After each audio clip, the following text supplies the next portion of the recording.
You know what's really interesting is that I find usually about halfway into our coaching journey when I'm working with a client and they're getting results, right? They're like tracking their food, they're meal prepping at this point, which is amazing.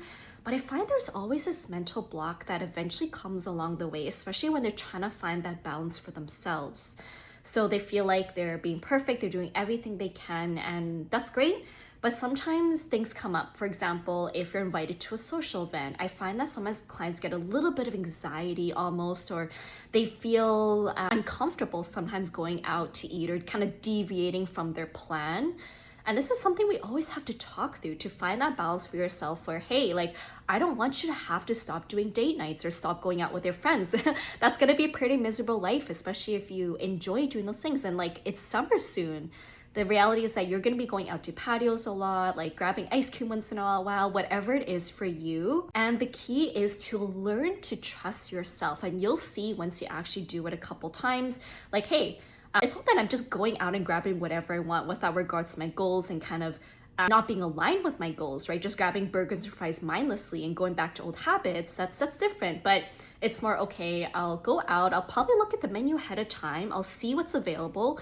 I want to choose an option that I enjoy, but also fits with my goals. And I'll plan ahead of time so I can actually fit it into my nutrition targets. And when clients step on the scale the next day, sometimes it may be a little bit higher, but I educate them like, hey, this is not fat gain, because knowing that a pound of fat is 3,500 calories, even if you gained weight, a lot of it's just it's gonna be water retention. That's gonna go away after a couple of days of being back to your regular routine. Or ideally, over time, if you do it long enough, you'll notice like, hey, I can actually still lose weight when I step on the scale while I'm eating out. And that could be the most liberating feeling, because you find that balance for yourself. Like, hey, I can still reach my weight loss goals, but like actually just like live my life. And I don't feel like, end of day, I don't feel like I'm on a diet. I feel like this is truly lifestyle changes I've made. And I hope this was helpful, but I really want you to find that balance for yourself where you don't feel like you're on a diet. You can still like eat out, go on road trips, like travel, and still like have your cake and eat it too. But of course, it comes with a balance.